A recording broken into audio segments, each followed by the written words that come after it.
रास्ता बताती है सही सही गंतव्य का, महिला कहलाती वह। और भी कुछ क्वालिटीज हैं, गुण हैं, वो बताए रहे हैं। जो निराधार हुआ निरालंब, आधार का भूखा। यानी कुछ व्यक्ति एकदम निराश्रित हो जाते हैं, निरालंब हो जाते हैं, कुछ भी उनके पास नहीं रहता है, आधार उनका छिन जाता है और जीवन के प्रति उदासीनता छा जाती है, निराशा छा जाती है। चारों तरफ पूरी निगेटिविटी जब छाने लगती है, वो हतोत्साहित हो जाते हैं। उस पुरुष में कुछ महिलाएं ऐसी होती हैं जो घर के पुरुष वर्ग को संबल भी देती हैं, प्रेरणा भी देती है, मोटिवेशन भी देती है। भले ही वो महिला है, लेकिन वो आधार स्तंभ बनकर के काम करती है। यदि सामने वाला व्यक्ति बहुत निराशावादी सोच में डूब रहा हो, हतोत्साहित हो रहा हो, डर रहा हो, टेंशन से और गहरी अवस्था डिप्रेशन में भी पहुंच रहा हो, अवसाद में पहुंचने लगे, तो वात्सल्य के माध्यम से, अच्छी विचारधारा के माध्यम से, अच्छे कार्यों के माध्यम से उन्हें आधार प्रदान करते हैं। उस पुरुष में मही यानी धरती, धृति धारणा जननी के प्रति अपूर्व आस्था जगाती है। महिला क्या कहलाती? मही का अर्थ होता है पृथ्वी, धरती। और जो धरती होती है उसके भीतर एक गुण होता है धृति गुण, धैर्य गुण। तो वो उस पुरुष के भीतर उस धैर्य को पैदा कर देती हैं। और जहां हमारे भीतर धैर्य पैदा होने लगा, पेशेंस पैदा होने लगे, तो हम कठिन से कठिन परिस्थितियों को भी आसानी से झेल लेंगे। प्रतिकूलता वही सहन कर सकता है जीवन में जिसके भीतर पेशेंस होता है, धैर्य होता है।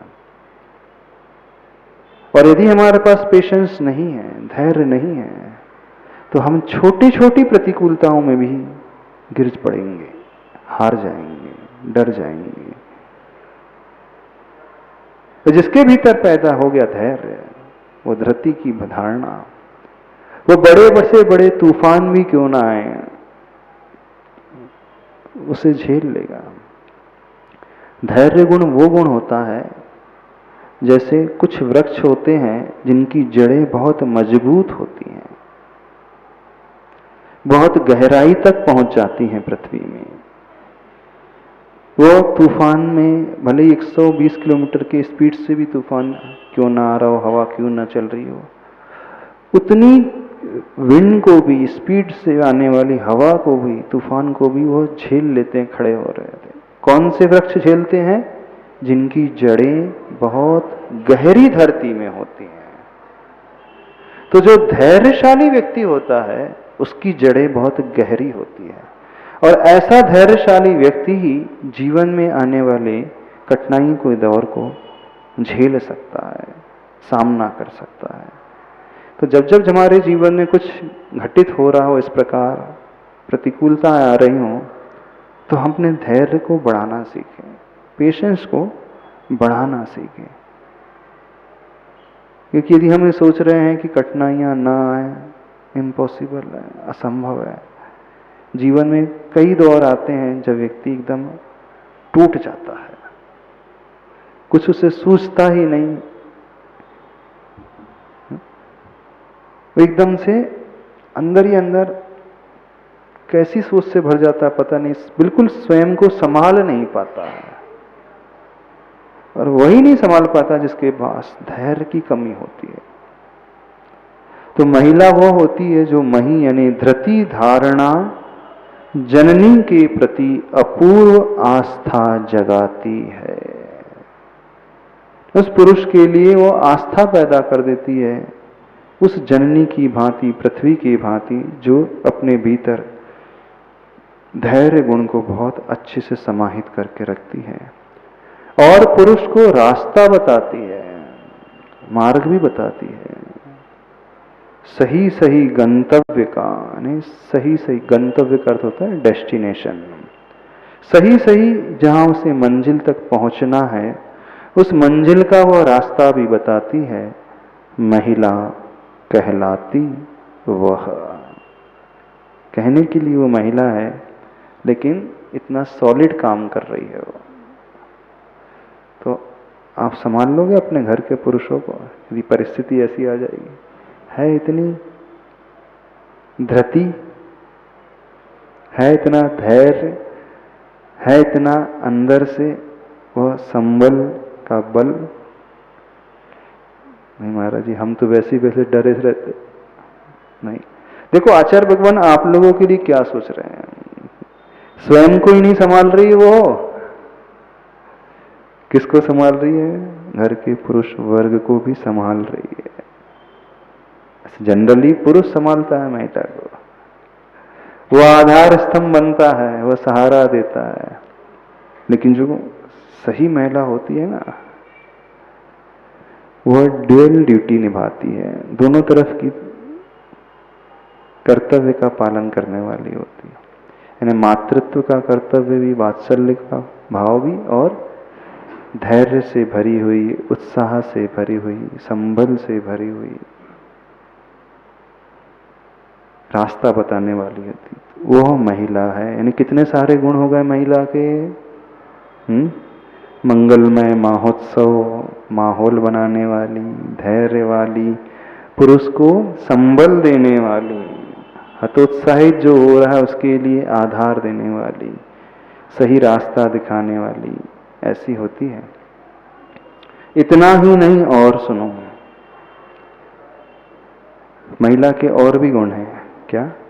जो संग्रहिणी व्याधि से ग्रसित हुआ है, पेज नंबर 203, जिसकी संयम की जठराग्नि मंद पड़ी है, परिग्रह संग्रह से पीड़ित पुरुष को मही यानी मठा, महेरी पिलाती है, महिला कहलाती है वो।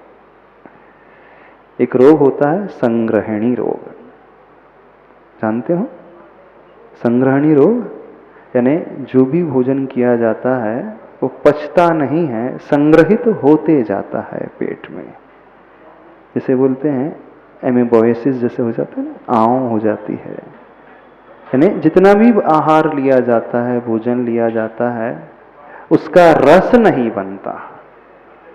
वह अन्न जो है एनर्जी में कन्वर्ट नहीं होता है।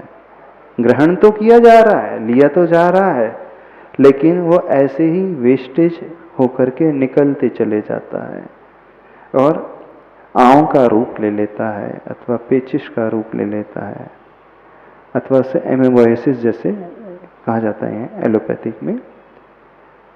तो उसकी जठराग्नि एकदम मंद हो जाती है, वो भोजन पचा नहीं पाता है।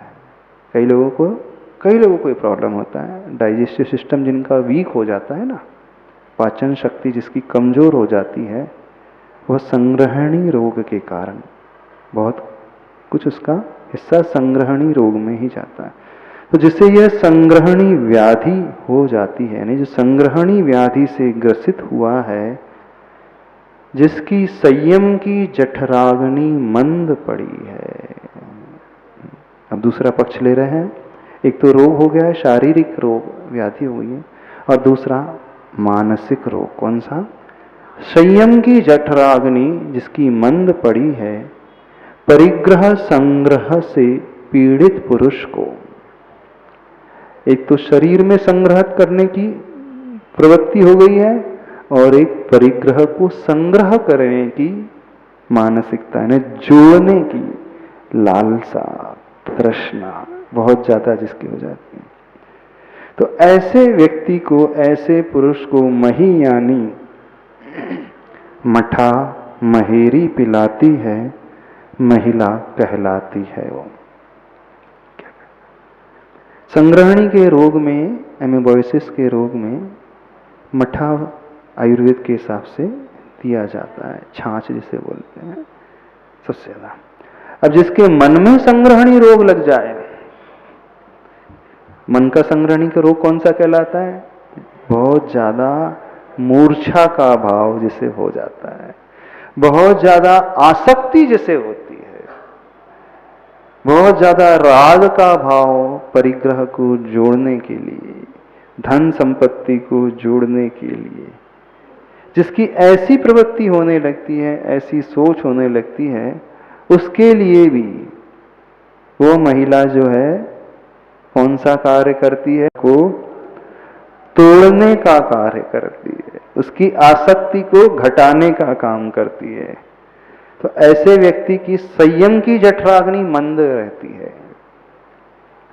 यानी वह संयमी नहीं हो पाता है, आसक्ति को कम नहीं कर पाता है। समझ रहे हो? नहीं समझ रहे? तो उस रोग को ठीक करने के लिए भी महिला कार्यकारी होती है।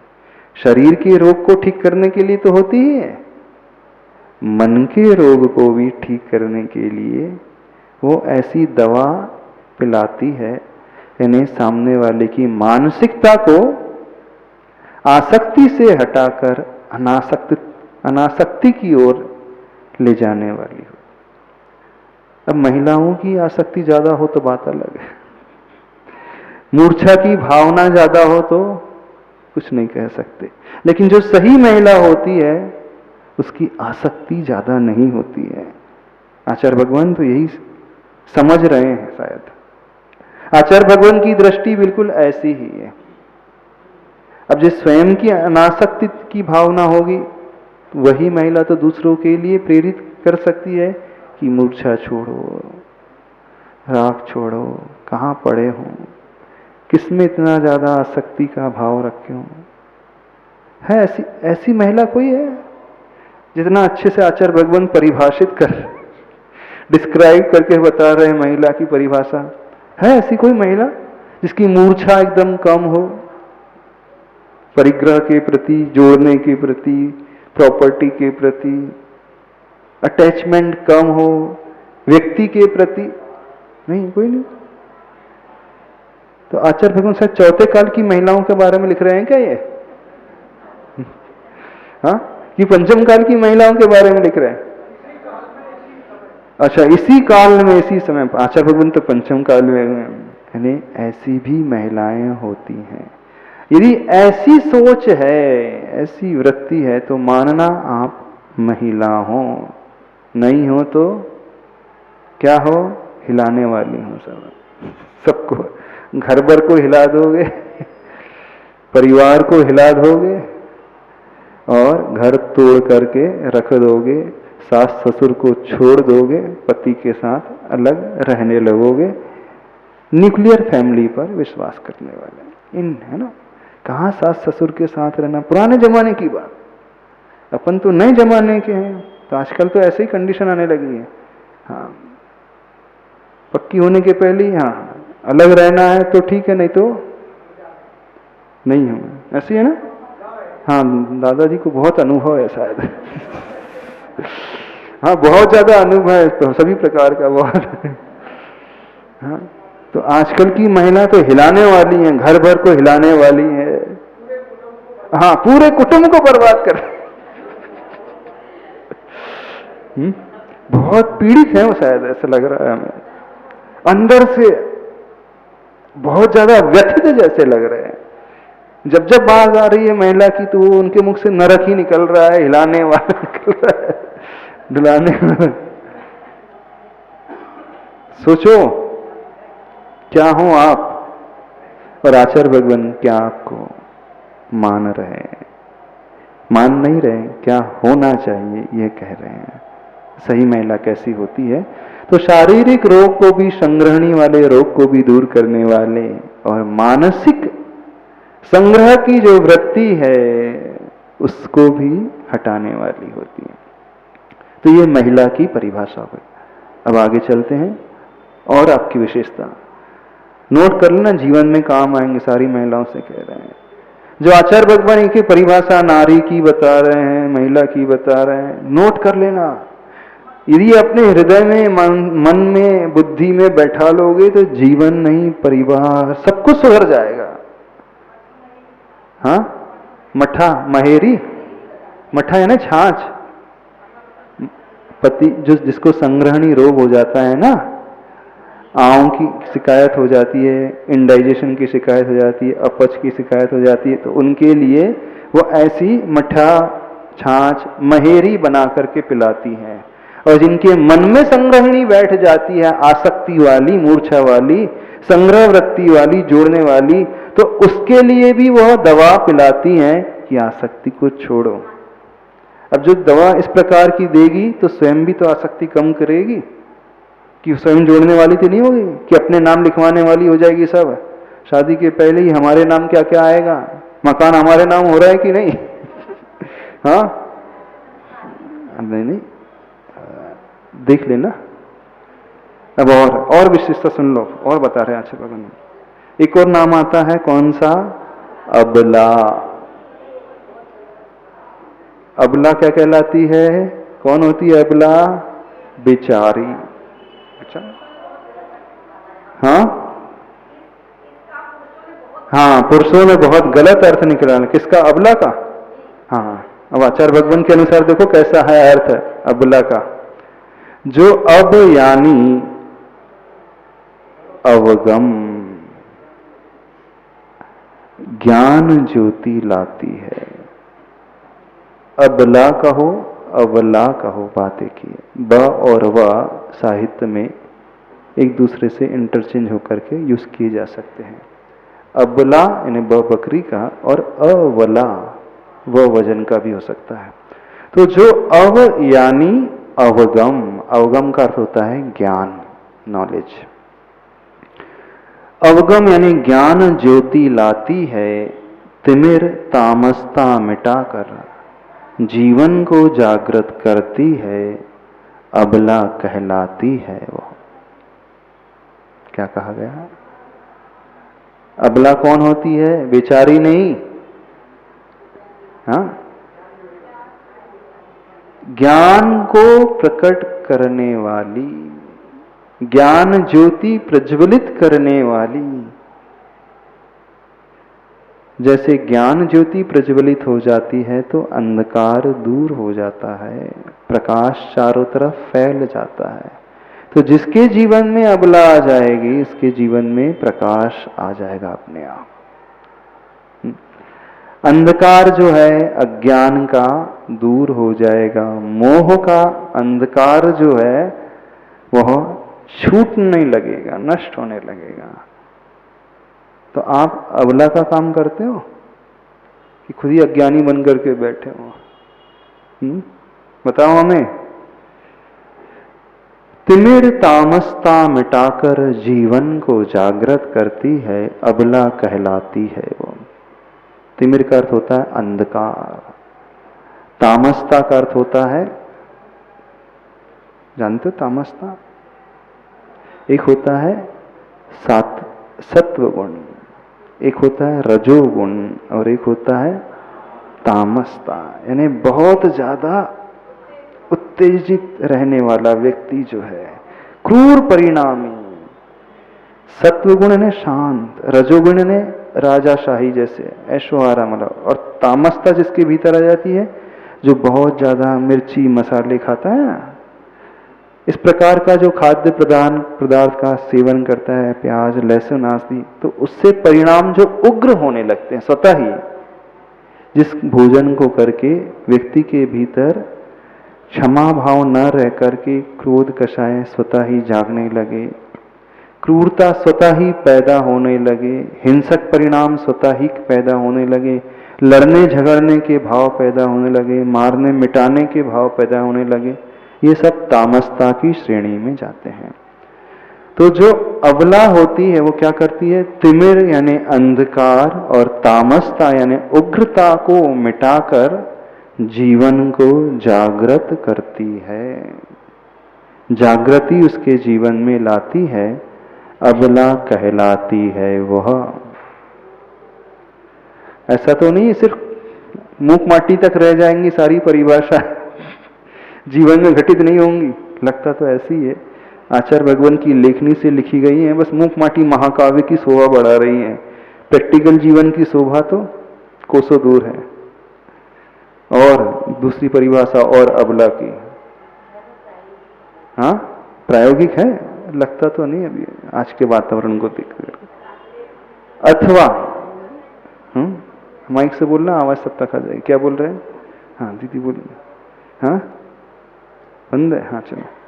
अथवा जो पुरुष चित्त की वृत्ति को विगत की दशाओं से और अनागत की आशाओं से पूरी तरह हटाकर अब यानी आगत वर्तमान में लाती है, अबला कहलाती है वो। अब का अर्थ होता है अभी, प्रेजेंट, वर्तमान। तो जो अबला होती क्या करती है? पुरुष की वृत्ति को, चित्त वृत्ति को, उसकी मानसिकता को विगत की दशाओं से, विगत यानी जो बीत चुका है, पास्ट, विगत यानी जो घटित हो चुका है, अतीत, पास्ट, तो विगत की, पास्ट की दशाओं से और अनागत की आशाओं से, अनागत होता है यानी फ्यूचर, जो अभी आया नहीं है, भविष्य में आने वाला है। अनागत का मतलब भविष्य काल और विगत का मतलब भूतकाल। तो जो भूत की दशाओं से और अनागत की आशाओं से, तो भविष्य के हमेशा व्यक्ति क्या सपने देखता है, आशा जगाता है कि मुझे ये मिलेगा, मुझे ये पाना है, ये करना है। जो ख्वाब वो देखता है, सपने संजोता है, वो सब भविष्य संबंधी होते हैं। और जो बीत चुका है उसको लेकर के वो हमेशा चिंतित रहता है, अरे ऐसा हो गया, वैसा हो गया, उसको लेकर के उसको टेंशन होता है, अतीत में जो घटनाक्रम घटित हो चुका है। और भविष्य को लेकर वो हमेशा सपने संजोते रहता है। तो क्या कहा जा रहा है? पूरी तरह भूत और भविष्य को छोड़ करके, उससे दृष्टि हटाकर, पूरी तरह हटाकर अब यानी आगत यानी वर्तमान में लाती है, अबला कहलाती है वो। तो जो अबला होती है वो हमेशा वर्तमान में जीने वाली होती है, जो बहुत लंबे चौड़े सपने नहीं देखती है और जो अतीत में उसके साथ घटित हो चुका है उसके बारे में ज्यादा विकल्प भी नहीं करती। ठीक है, छोड़ो, जाने दो, उसका हो गया सो हो गया, क्या विकल्प करना उस व्यक्ति को लेकर, उस बात को लेकर, उस शब्द को लेकर। यानी ज्यादा वो पास्ट का भी नहीं सोचती है और ज्यादा प्लानिंग भी नहीं करती पीछे, बस वर्तमान में रहो, बढ़िया फर्स्ट क्लास रहो, आनंद से रहो। बहुत ज्यादा आचार्य ने आप लोगों को ऊपर तो नहीं चढ़ा दिया? हाँ, वास्तविकता से परे तो नहीं कर दिया? ऐसा तो नहीं लग रहा कि आप स्वयं सोच रहे हैं महाराज जी हम लोग तो ऐसे है ही नहीं? हाँ, वास्तविकता जो सही अबला होती है, सही महिला होती है, वो कैसी होती है? वर्तमान में जीने वाली होती है। पर ऐसी अबला देखने को आजकल मिलती बहुत कम है। सबकी लंबी चौड़ी प्लानिंग है, लंबे चौड़े सपने हैं, ये चाहिए, वो चाहिए, ऐसा करना, वैसा करना। अथवा लंबे चौड़े जो हो चुके हैं घटनाक्रम, उसी में लेकर के दिन भर डूबे रहते हैं सोच विचार में। अरे ऐसा क्यों हो गया हमारे साथ, नहीं होना था, ये तो गलत हो गया है, उसने गलत व्यवहार किया है, उसने अच्छे से नहीं बोला है। दिन भर वही वही धुन लगी रहती है, घुनते रहता है। जैसे वृक्ष में लकड़ी में कीड़ा लग जाता है, घुन लग जाती है, क्या बोलते हैं, दीमक। तो अंदर ही अंदर उस वृक्ष को वो खोखला बना लेती है, उस लकड़ी को अंदर ही अंदर वह खाते चले जाती है। बाहर से तो वृक्ष खड़ा हुआ दिख रहा है, लेकिन अंदर से वह पूरा पोला हो जाता है। तो जिसे यह धुन लग जाती है अथवा घुन लग जाती है, वो बस अतीत के बारे में ही सोचते रहता है, ऐसा क्यों हो गया हमारे साथ, उसने ऐसा क्यों किया है, ये तो ठीक नहीं है। यही दिन भर यही विचार, यही सोचते रहता है वो। और जब ऐसा सोचते रहेगा तो वो अंदर से पूरा खोखला हो जाएगा। ऐसे बहुत सारे लोग मिल जाएंगे। जितने भी डिप्रेशन में रहने वाले पेशेंट हैं, टेंशन में रहने वाले हैं, वो अतीत को लेकर के सोचते रहते हैं। वो भविष्य को लेकर के नहीं सोचते, उनकी जिंदगी में सिर्फ पास्ट ही चल रहा है। हमारे ऐसे कर्म का उदय आया, उसने हमारे साथ ऐसा किया है, उसने ऐसे अपशब्द बोला है, ऐसा हमें सुना दिया है, ऐसा हमारा नुकसान कर दिया है, इतना ज़्यादा हमको सहन करना पड़ा है, इतने ज़्यादा वर्षों से हम सहन ही करते आ रहे हैं। यानी पूरी जिंदगी उसकी अतीत में ही जाती है। जितने भी डिप्रेशन में रहने वाले हैं वो वर्तमान में नहीं, भविष्य का भी नहीं सोचते, वो सिर्फ अतीत का ही सोचते रहते, पास्ट लाइफ का ही, पास्ट में ये हुआ, ये हुआ, ये हुआ। तो अबला जो है विगत की दशाओं को पूरी तरह हटाकर क्या अब यानी आगत वर्तमान में लाती है और अनागत की आशाओं में से पूरी तरह हटाकर अब यानी आगत वर्तमान में लाती। तो वर्तमान में जीने वाला व्यक्ति सबसे महान माना जाता है। ऐसी कोई अबला हमें तो कोई भी नहीं दिख रहा है। कौन है? थोड़ा हम देख तो ले, यहां पे सभा में कोई ऐसी है? कोई तो हो, कोई भी नहीं है। कहां जी रहे हो? अतीत में, विगत में? नहीं। जिनकी शादी नहीं हुई वो सब अनागत में जी रहे हैं, और जिनकी हो चुकी है वो सब विगत में जी रहे हैं, है ना?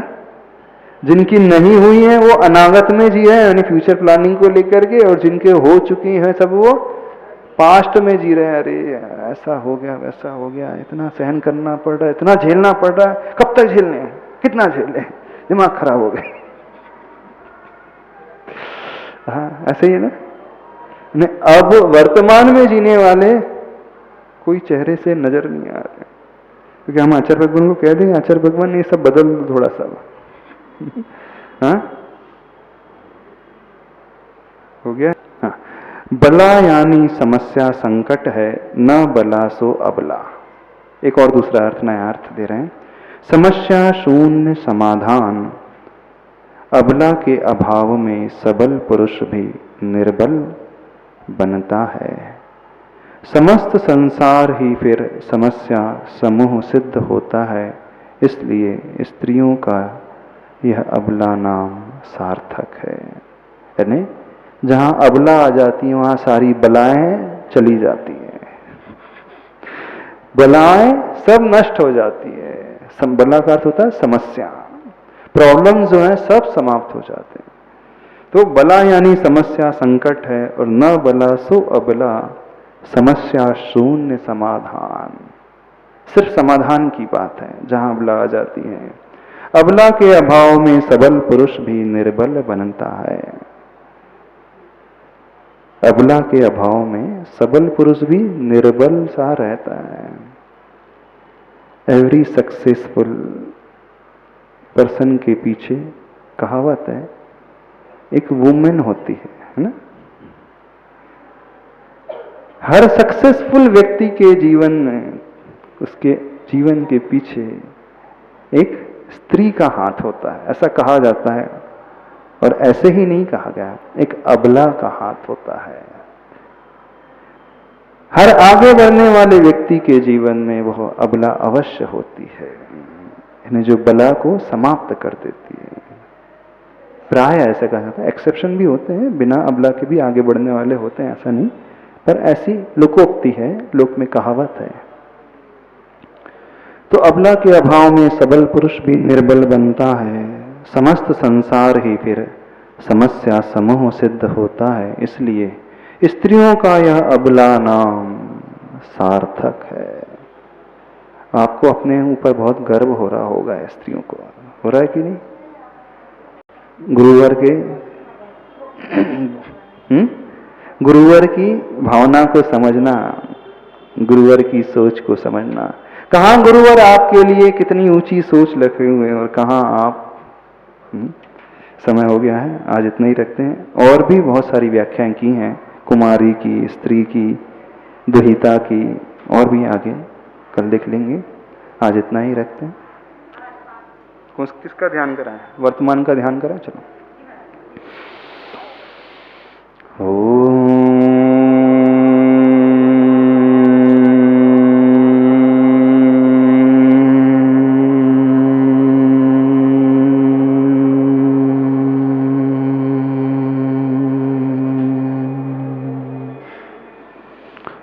सभी लोग अपने हृदय की ओर ध्यान दें। मेरे जीवन में जो भी संकट आ रहे हैं, विकल्प पैदा हो रहे हैं, मेरी संग्रह वृत्ति के कारण, पकड़ने की वृत्ति के कारण, उन विचारों को जो मुझे छोड़ देने चाहिए थे, उन घटनाओं को जिसे मैंने जोर से पकड़ा है, यही मेरी सोच मुझे दुखी कर रही है।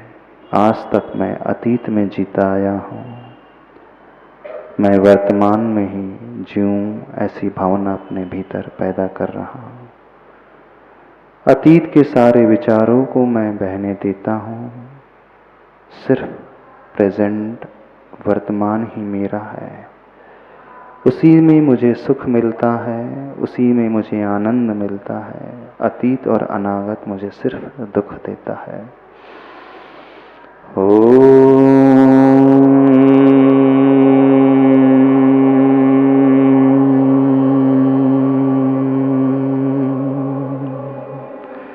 मेरी यही सोच मेरे भीतर एक ग्रंथि को पैदा किए है। उस गठान को मैं ढीला छोड़ रहा हूँ। मैं पूर्ण निर्ग्रंथ हो रहा हूँ, ग्रंथि से ऊपर उठ रहा हूँ। निर्ग्रंथ स्वभावो हम,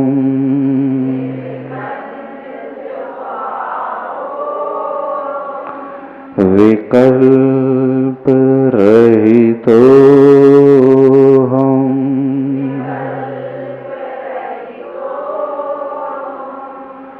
संकल्प रहितो हम। मेरा स्वभाव वर्तमान को सिर्फ जानना और देखना है, न ही अटकना है, न ही पकड़ना है। सिर्फ मैं जान रहा हूँ, देख रहा हूँ। ज्ञाता स्वरूपो हम, दृष्टा रूपो हम। सिर्फ जानूं और देखूं, इसके अलावा और कुछ नहीं।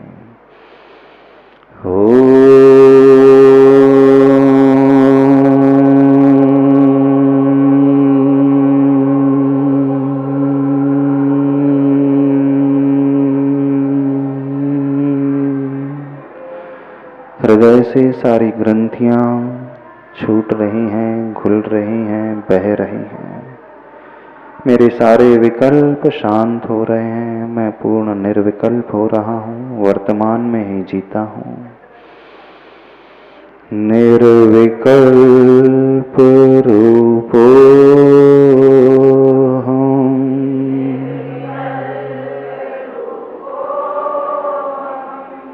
विकल्प रहितो हम, आनंद स्वरूपो हम, सुख स्वरूपो हम।